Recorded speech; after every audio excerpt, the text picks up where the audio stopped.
I would say that Elon Musk is really not that politically aware. One second, I gotta answer.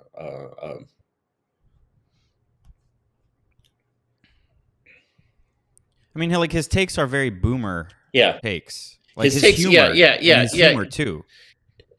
There's definitely, yeah, there's something, or at one point he was basically like, well, I'm doing my job at Twitter, or my future job at Twitter, if I'm annoying the far left and the far right, equally. And I'm like, well, that is a very boomer take, right? Yeah. And so the my impression of like Elon Musk's politics, that is that he's basically, and I did ask around about this, and he's basically like a Clinton Democrat with a few pet peeves. Right. That said, everyone is reactionary on the subjects that they understand. And one of the things that Elon Musk has a well-deserved reputation for is coming up to speed very rapidly on just about anything. And Yeah. so, if he doesn't understand, he will understand. And yeah, I mean, and like getting into, um I don't know what he's going to do with Twitter. I don't know if the acquisition will even close. Yeah. I It's a. suspect that it will close, Oh, and that I it won't. suspect that I suspect that it will close. Okay. And I also suspect that he's going to appoint himself CEO, because he's already 4 CEOs, so why not make it 5? Yeah. And which is deranged, but I mean, it's like, you're just CEO of one empire, right? And I have the sense that basically he is not going to be like, Elon is a wartime CEO. He like basically will go all the way into the bottom of, like, if SpaceX is having a problem with, like, the engines leaking oxygen gas or something, he's going to be right in there and be like, why are these molecules getting out of this valve, right? Yeah. And so for him to basically just look at this, like, wasp hive that is Twitter's Ministry of Truth and Safety.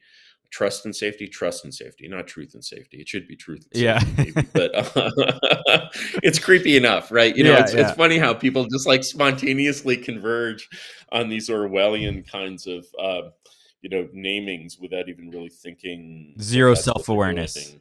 Zero self Zero awareness. self-awareness. Zero self-awareness. My favorite example of this is that in I don't know if you've read the C.S. Lewis space trilogy, but in the That Hideous Strength, which is the third volume of that, and in some ways the most pertinent, the the narrator is a like post-war British academic, and he's sort of drawn into this organization, which is an acronym, and I forget what the acronym stands for, but it's called NICE, and NICE, and it basically turns out to be like profoundly evil, to the point that it's like in contact with like evil creatures from another dimension, basically, like, which is a level of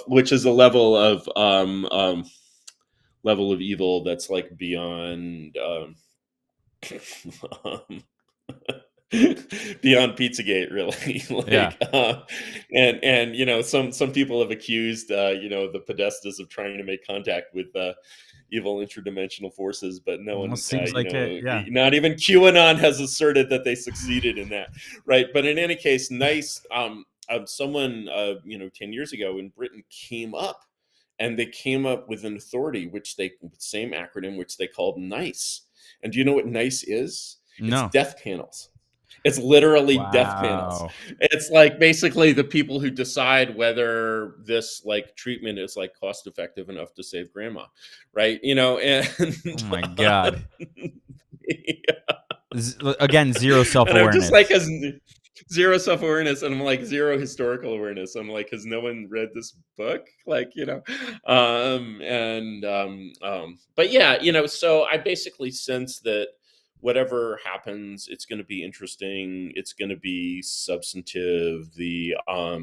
Basically, they're going to face like just, if Elon really sort of goes for it and really reams out the Ministry of Trust and Safety, like they're going to face like deplatforming powers all down the board. The app stores are going to be pressured to dump Twitter, like, Hmm. you know, and it's impossible to know like what happens to like inside Apple when they basically get that kind of pressure.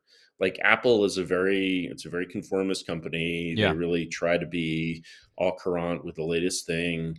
It's a lot easier to dump Gab or, you know, Hmm. Parler or Truth Social or whatever the fuck than it is to dump Twitter.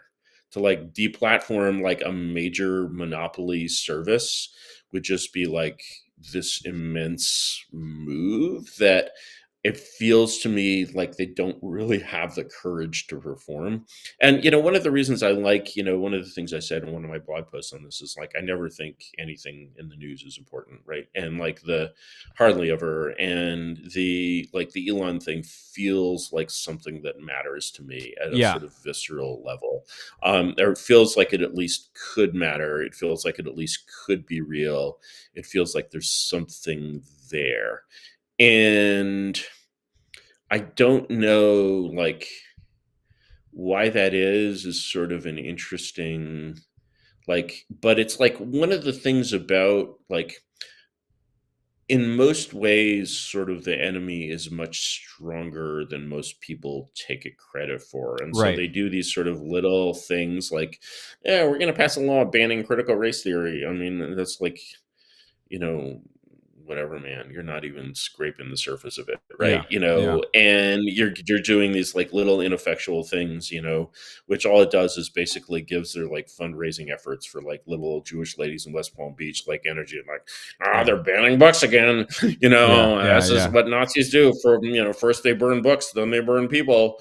You know, and like, you know, you and your friend Sadie will go to the ovens unless you give money to the ACLU this year. Yeah. Unfortunately, your stocks have gone up, you know, Yeah. Yeah. right? And like that's sort of the MO. And so that's basically the effect of banning critical race theory, right? You know, and it's just like, but the thing is that there's also a level at which, you know, one time a long time ago, I compared sort of this universe of power to like a red giant star, which is very, very big and very, very cool.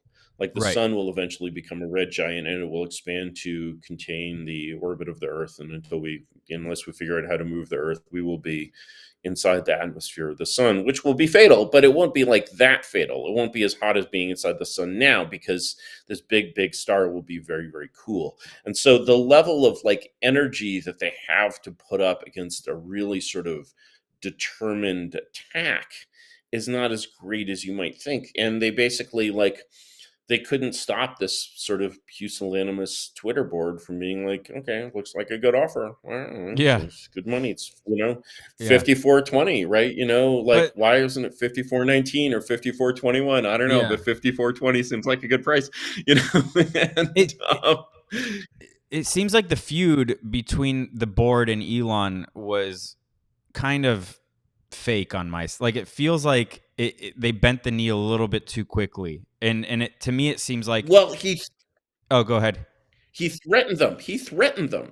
He was basically like, I'm going to fucking litigate against you personally for like not, you know, following your fiduciary Right. responsibility to, you know, the sacred shareholders of Twitter. And they're just like, do we want to fucking deal with this? It's just No, I throw up my hands, right? And yeah, so that's like that's evidence of like there's a kind of weakness there. There's a kind of softness true. and a lack of like great morale. And so it's actually very big and very heavy, but it's kind of low energy. It doesn't sort of have a central brain per se, and it doesn't like, and so sort of something that can kind of go through it with that much energy. I mean, this is how like Trump got as far as he did. True.